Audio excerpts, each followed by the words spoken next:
CT, I kind of want to get your opinion on this. This week, MPJ got benched. I feel like that was a little bit awkward for the team, awkward for Malone, awkward for Mike, awkward for us as fans.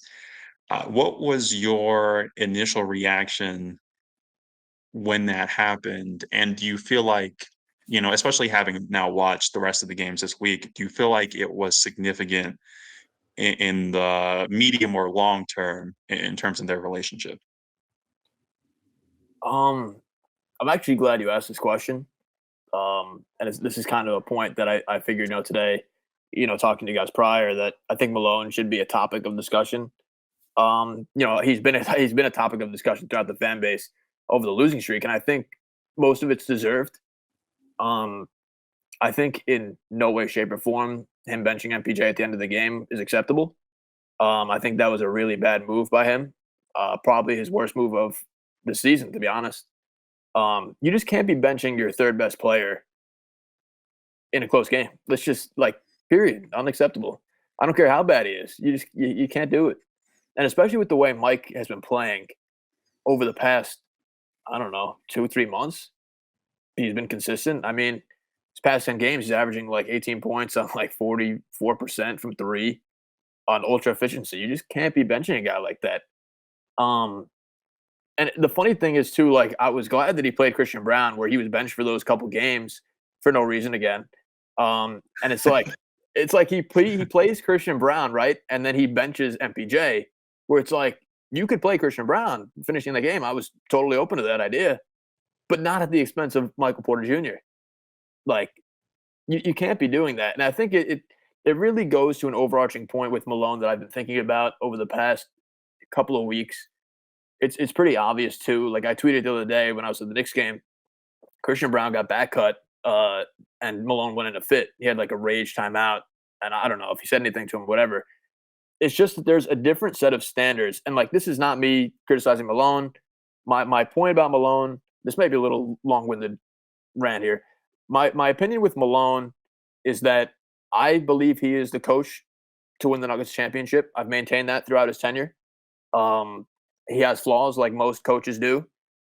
I think some of his obvious flaws could be detrimental to a championship unless he somehow turns the corner. My issue with Malone is that it's obvious that he has a different set of standards for veteran players and young players. You see Christian Brown, you see Vlatko Chanchar, who's still young. He's like 24, 25 years old. MPJ and Zeke. If you compare those standards to, say, a DeAndre Jordan, a Jeff Green, a Bruce Brown, players like that, they get a longer leash out there to make mistakes than the young guys. And that's just, to me, that's the facts. Like, it's if you watch the games like we all do, we watch religiously, it's obvious to see. It's just obvious. Like Christian Brown was benched, I don't know how many games due to Reggie Jackson playing, which was I was fine with. You want to give Reggie Jackson a chance. 9 games in, the net rating is like a negative 35. Now he pivots. I mean, again, like I like Malone gets there. Like I will say, he gets to the right combinations eventually. Like we see today, like the bench looked good. He gets to the right combinations, but it just takes him a long time to get there. And I'd rather him be proactive than reactive. You know what I mean? Especially at this point in his tenure, where I think he has the personnel to really like mix and match lineups at different points. A lot of the stuff that he does is very rigid. Where it's like we don't see MPJ at the 4 at all. Like we have to have like a Jeff Green in there when AG goes out. Like I don't think you have to have that. So, but just sorry for the long rant, but in all honesty, yeah, the MPJ benching I think was a problem. I don't think long term it really is going to have ramifications. Because I saw the quote after the game, MPJ, he said like, I don't really take anything to heart or whatever. Like he's like, I've been through, tougher times. Like one game isn't going to really define anything. But again, I the bottom line is, and I tweeted the other day, Malone has to stop acting like MPJ is a kid. He's your third best player. I mean, arguably your second best over the past 2 3 months. He is vital to winning a championship. And I've said that since day one when we saw his talent on display. When he was getting benched for Torrey Craig and Paul Millsap and those guys. He's vital to winning a championship. You have to, I would not say put him on a pedestal, but you have to trust him at this point. Like he's shown you everything this year defensively, offensively, decision-making wise. to trust him. Like, principle-wise, it's going to have to go out the window. Like, you're going to have to live and die by MPJ. And that's just the facts. That's the contract situation. That's everything. And again, I think MPJ has been a positive player this year. The net ratings bear it out. Everything bears it out. So I just think Malone's going to have to trust him. And I think Malone has this idea where it's like he's this guy of the past in his first year where he's still a rookie in like this first and second year, with his play. But I think this year, everything has led me to believe that MPJ is a trustworthy core piece to the team and their long-term goals. Yeah, I can definitely feel that in the sense that Mike is such a confidence-based guy too. You know, when you see him out there and you see him going through these cold slumps, I feel like so much of that is rooted in how he's feeling. You know, you really can tell it's obvious on his face and in his expressions that when he's cooking, like he's confident, he's happy. You know, when he dunked on Jokic today, No, the it's funny. smile on his face, he literally went beet red and like the flush in his cheeks. I think to some extent, I think Malone could do a better job of keeping in mind that these players are also humans in that way, that supporting them from like a confidence perspective can lead to better outcomes on the court. And to tie back to just those like different standards, I also think about it in terms of injuries, that there are certain guys on the team who have guys who miss time for whatever reason. I compare, for example, Jeff Green's hand injury. You know, he missed some time for that. He comes back in and he's pretty much guaranteed a job, for better or worse. You That's know, a great point, right? and you compare that to Zeke Naji, of Vlatko Chanchar, some of these other guys over the years that when they come back from injury, it's like, we'll see. You know, well, your opportunity will come, and I can fully respect whichever way a coach wants to go in terms of having that standard. At the same time, it hurts. I think Right. it hurts people. Like it's almost a it just doesn't make sense, I think, in people's minds. And I think that can cause frustration when that isn't held consistently as a pattern. So I also think about just the way, you know, to your point about Michael Porter's position, you know, him not getting a lot of time at the four. I think about the Christian Brown, you know, you could play, I feel like he would be better in this league as a shooting guard than as a small forward. And I'm just waiting on the day that like one day I'm like, okay, I'm excited. I like you, Christian. I love a 6'7" small forward. I feel like so many teams, maybe they're not going big, right? I think about the Golden State Warriors and how they had a really high level of competitive defense. And yeah, Draymond's not a big guy, but having Klay Thompson at the two, I mean, having that kind of length and size on the perimeter, I think that matters a lot in terms of making opposing teams feel you and uncomfortable.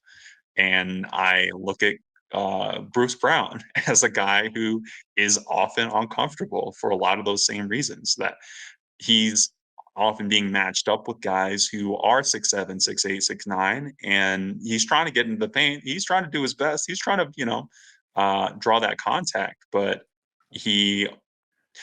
I don't want to compare him to Facu because I don't think that's fair, Oh but I no. think it's in this one way, is that when they get into the paint, they're very eager to go to a floater.